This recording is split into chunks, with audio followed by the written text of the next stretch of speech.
अगर इस तरीके का कोई ट्रेड मुझे इतना अच्छा मिल गया है, ऑलरेडी 70-80% का रिटर्न मिल गया है और मैं यहाँ से इसको बाय करके बैठा हुआ हूँ, तो मैं इस ट्रेड को वहाँ पर एग्जिट कर दूंगा। दूसरी बात, सो आएगा जैसे ब्रेकआउट वीक अगेन, और इस वीडियो में हम लोग स्विंग ट्रेडिंग के बारे में बात करेंगे, एक ऐसे ट्रेड के बारे में बात करेंगे जो कि काफ़ी लेटेस्ट ट्रेड था। ऑलमोस्ट 66% का रिटर्न इसने दिया है पिछले कुछ 50 दिनों में। उसमें क्या क्या किस तरीके से ट्रेड को ले सकते थे, किस जगह पर सही एंट्री ले सकते थे हम लोग, 20 मूविंग एवरेज को किस तरीके से यूज़ कर सकते थे, ट्रेंड लाइन किस तरीके से देखना है, और किस तरीके से हम लोग पिवट का यूज़ कर सकते थे, 3-4 कॉन्सेप्ट के बारे में एक ही वीडियो में मैं बात करूँगा। इस टाइप के वीडियो अगर आपको पसंद आए तो आप प्लीज़ कमेंट बॉक्स में डालिएगा, मैं इस तरीके के वीडियो और भी आगे भी बनाऊँगा। जो भी वीडियो रनअप करते हैं, एक अच्छा रनअप करते हैं, वो हमारे एक मॉडल ट्रेडिंग, मतलब हम ट्रेडिंग मॉडल की तरीके उनको यूज़ कर सकते हैं, अपने माइंड को ट्रेन कर सकते हैं, ताकि आगे आने वाले ट्रेड्स, अगर उस तरीके से कोई ट्रेडिंग अपॉर्चुनिटी इन फ्यूचर बनती है तो हम उस अपॉर्चुनिटी को अच्छे से ग्रैब कर पाएँ। इन सारे वीडियोस का पर्पस केवल लर्निंग से रिलेटेड है और इससे रिलेटेड है कि आप ज़्यादा से ज़्यादा सीख पाएँ और आगे चल के जब भी इस तरीके की कोई भी अपॉर्चुनिटी बनती है तो उसको आप तुरंत ग्रैब कर पाएँ। तो ये जेनटेक का चार्ट है जो कि ऑलमोस्ट 66% का रिटर्न है। मैं यहाँ से इस जगह से, मैं उसी जगह से इसको कैलकुलेट कर रहा हूँ जिस जगह से हमारा ट्रेड बन रहा था। तो ये जो कैंडल है, इस कैंडल के आसपास देख रहे हो, ये एक ब्रेकआउट कैंडल है, बहुत अच्छा, ठीक है। इस कैंडल क्यों ब्रेकआउट कैंडल है ये सब अभी हम लोग इस वीडियो में बात करेंगे, अच्छा वीडियो ये होने वाला है। तो इस वीडियो से अगर हम सेम कैंडल से इसको एक बार कैलकुलेट करने की कोशिश करते हैं, अगर हम इस जगह से इसको यहाँ तक कैलकुलेट करते हैं तो ऑलमोस्ट 60%, 62% के आसपास का रिटर्न इस जगह से इसका निकल के आ रहा है कि अगर हम ब्रेकआउट के आसपास इसको ट्रेड करते।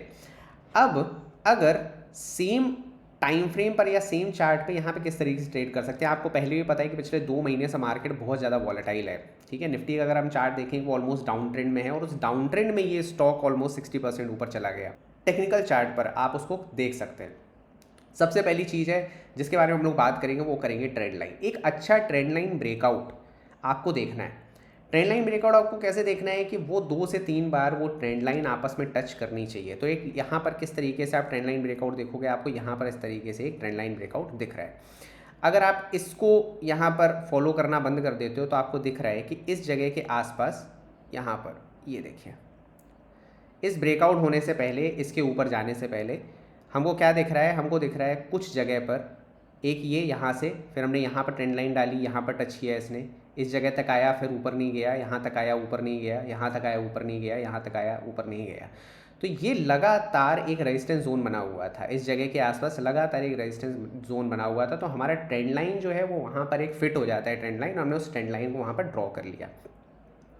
ट्रेंड लाइन फिट होने के बाद हम लोग ये देखते हैं कि स्टॉक जो है वो 20 मूविंग एवरेज के ऊपर कब आ रहा है, ठीक है। 20 मूविंग एवरेज के ऊपर मैं ओलिवर केल की केल साइकिल के ऊपर भी एक वीडियो बनाने की कोशिश करूँगा। अगर आप इसमें मुझे बढ़िया लाइक देते हैं, इस वीडियो को लाइक करते हैं, इस वीडियो में अच्छे कमेंट डालते हैं, तो मैं कोशिश करूँगा, मैं केल जो ओलिवर केल की मार्केट साइकिल है, मैं उस पर भी एक वीडियो बनाने की कोशिश करूँगा जहाँ से आपको और भी काफ़ी अच्छी अच्छी लर्निंग्स मिलेंगी। तो आप यहाँ पर देख रहे हो कि किस तरीके से इसने यहाँ के आसपास ब्रेकआउट किया। बट आपको इस बात को समझना है कि ब्रेकआउट करते समय हमें एक अच्छा बुल कैंडल चाहिए। अगर हमारे पास एक अच्छा बुल कैंडल नहीं है तो हम उसे एक वैलिड ब्रेकआउट नहीं मानते हैं। प्लस आप इस बात को समझिए कि मार्केट बहुत ही चौपी है, ठीक है। जब मार्केट नीचे की तरफ जाता है ना, तो उस समय के आसपास आपको जो भी ट्रेड मिलते हैं, तो पिछले कुछ 2 महीनों में हमने देखा कि जितने भी स्टॉक ऊपर की तरफ गए वो बहुत वॉलेटाइल थे। वॉलेटाइल का मतलब क्या होता है कि कोई स्टॉक जब मार्केट अच्छा होता है तो स्टॉक आराम से धीरे धीरे ऊपर जाते हैं और आपको परेशान ज़्यादा नहीं करते हैं, आपके स्टॉप लॉस सेट नहीं करते हैं। बट जब वहाँ पर ही सेम टाइम ड्यूरेशन में मार्केट काफ़ी वॉलेटाइल होता है तो आपको इस तरीके का कुछ मूव देखने को मिलता है कि मार्केट एकदम स्टॉक नीचे गया, फिर एकदम से ऊपर गया, फिर नीचे गया, फिर एकदम से ऊपर गया। इस वजह से जब मार्केट बेकार होती है उस समय पर हम ट्रेडिंग की अपॉर्चुनिटीज़ हमारे पास कुछ होती है, बट वहाँ पर हमारे पास एक अच्छा स्टॉप लॉस बहुत जल्दी मिल नहीं पाता है। और अगर आपको कोई स्टॉप लॉस मिल भी जाता है तो उसके हिट होने के चांसेस काफ़ी रहते हैं। और उसका एक बहुत अच्छा एग्जांपल हमको इसी ट्रेड में मिला। किस जगह पर मिला कि जब इसने यहाँ पर ब्रेकआउट भी किया, इसके ऊपर सस्टेन करना शुरू किया, पहली बार इसने इसके ऊपर कहीं सस्टेन किया, वो भी डोजी के साथ। तो उसके अगले ही दिन सस्टेन करने के बाद ये ऊपर की तरफ गया, ब्रेकआउट किया, ठीक है। इंट्राडे पे ये एक ब्रेकआउट दिख रहा होगा, लोगों को देखा, समझ में आया होगा कि ये ब्रेकआउट है, उन्होंने यहाँ बाय किया और बाय करने के बाद ये तुरंत नीचे की तरफ यहाँ पर सेल आउट हुआ। तो तो जब भी पिवट कैसे बनता है, देखिए पिवट बनने का ये मतलब है कि जब भी कोई बड़ा रिजेक्शन होता है, कोई भी स्टॉक या किसी भी तरीके का टेक्निकल पैटर्न, अगर एक रिजेक्शन आता है करंट एकदम टाइम फ्रेम पे, सेम उसी समय पे जिस समय कोई ब्रेकआउट हुआ है, उस रिजेक्शन को अगर मार्केट फिर से दोबारा पार कर लेता है तो वही हमारे लिए पिवट का काम करता है। मतलब ये है कि ये यहाँ पर ये जो रिजेक्शन हुआ, ठीक है, अगर ये रिजेक्शन का हाई, इस रिजेक्शन का जो क्लोज है, ठीक है, इस रिजेक्शन का यहाँ पे जो ओपन है, ये मतलब एक तरीके से हम या तो हम हाई बोल रहे हैं या तो यहाँ पर ये जो ओपन एरिया है, ये ओपन एरिया अगर ब्रेक करता है, क्योंकि देखिए इतने बड़े रेड कैंडल के बाद अगर ये नीचे ही की तरफ चला जाता है तो हमारे लिए ट्रेड क्लोज हो गया, हमें ये ट्रेड नहीं करना है।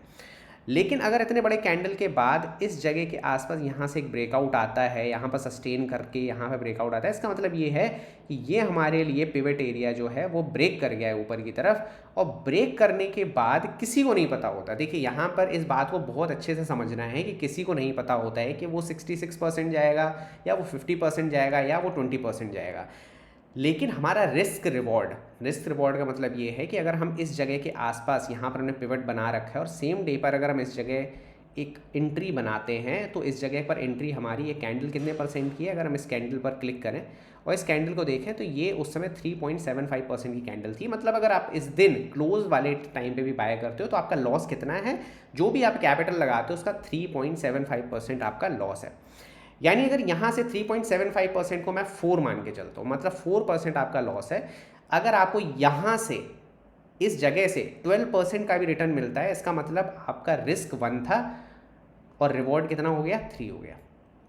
तो ये एक अच्छा ट्रेड है। 4% के आसपास या 5% के आसपास का अगर आपको रिस्क मिल रहा है तो ये बहुत अच्छा ट्रेड होता है और आप वहाँ पर इस ट्रेड को कंसीडर कर सकते हैं।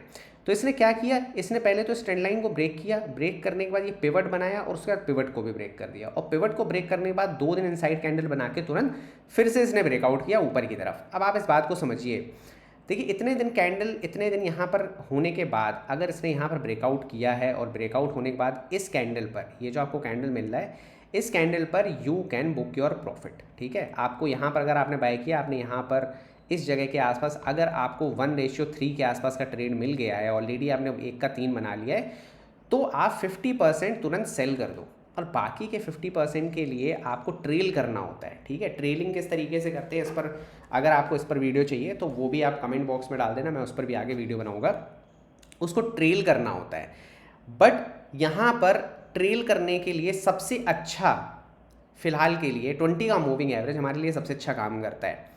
लेकिन एक प्रॉब्लम है 20 का मूविंग एवरेज में, एक प्रॉब्लम है कि अगर आप पूरा का पूरा प्रॉफिट माना यहाँ पर बुक नहीं करते हैं तो हो सकता है कि ये दोबारा से यहाँ से पलट के पूरा का पूरा नीचे आ जाए और 20 का मूविंग एवरेज का आप वेट करते रहो और वो आपका पूरा का पूरा प्रॉफिट ख़त्म कर दे। इसी के लिए हम थोड़ा सा उसमें ऐड कर देते हैं कि हम अपना प्रॉफिट वहाँ से निकाल लेते हैं। कुछ प्रॉफिट हम वहाँ से निकाले, 50% के आसपास प्रॉफिट हमने निकाल लिया और उसके बाद उस ट्रेड को बैठ के देखा। अब देखिए इस जगह के आसपास जब भी कुछ इस तरीके का मूवमेंट आता है ना, इस बात को आपको कंसीडर करके रखना है अपने दिमाग में कि मार्केट अगर वॉलेटाइल है तो आपको ऐसे मूव मिलने ही वाले हैं, ठीक है। ऑलरेडी यहाँ से इतने ऊपर जाने के बाद, ठीक है, कितने परसेंट का रिटर्न यहाँ पर दे दिया एक तरीके से। अगर हमने ब्रेकआउट पे यहाँ पर बाय किया होता तो हमारा ये परसेंट का जो रिटर्न है वो इस जगह से लेके इस जगह तक ही 20% का रिटर्न हो गया, 20% के आसपास, मतलब हमको 1:4 के आसपास ऑलरेडी मिल गया था। तो यहाँ पर आने के बाद एक गिरते हुए मार्केट में 20% का रिटर्न बनाने के बाद एक रिट्रेसमेंट आने ही आना है। चांसेस आर वेरी हाई कि इस तरीके के रिट्रेसमेंट आएंगे। लेकिन इस रिट्रेसमेंट में अगर आप यहाँ पर ऑलरेडी प्रॉफिट बुक कर चुके हैं या आप यहाँ पर प्रॉफिट बुक कर चुके हैं तो आप वेट कर सकते हैं जब तक 20 का मूविंग एवरेज ब्रेक नहीं करता है। अब इसी के लिए हम एंट्री की बात करते हैं। अगर मैंने एंट्री कहीं यहाँ कहीं ली होती तो देखिए आप इसको होल्ड नहीं कर पाते। आपको क्या लगता है, आपको लगता है अगले दिन मार्केट हो सकता है, अगले दिन ये स्टॉक हो सकता है काफ़ी नीचे गिर जाए। इसीलिए एंट्री बहुत इंपॉर्टेंट है और आप एंट्री किस जगह पर लेते हो।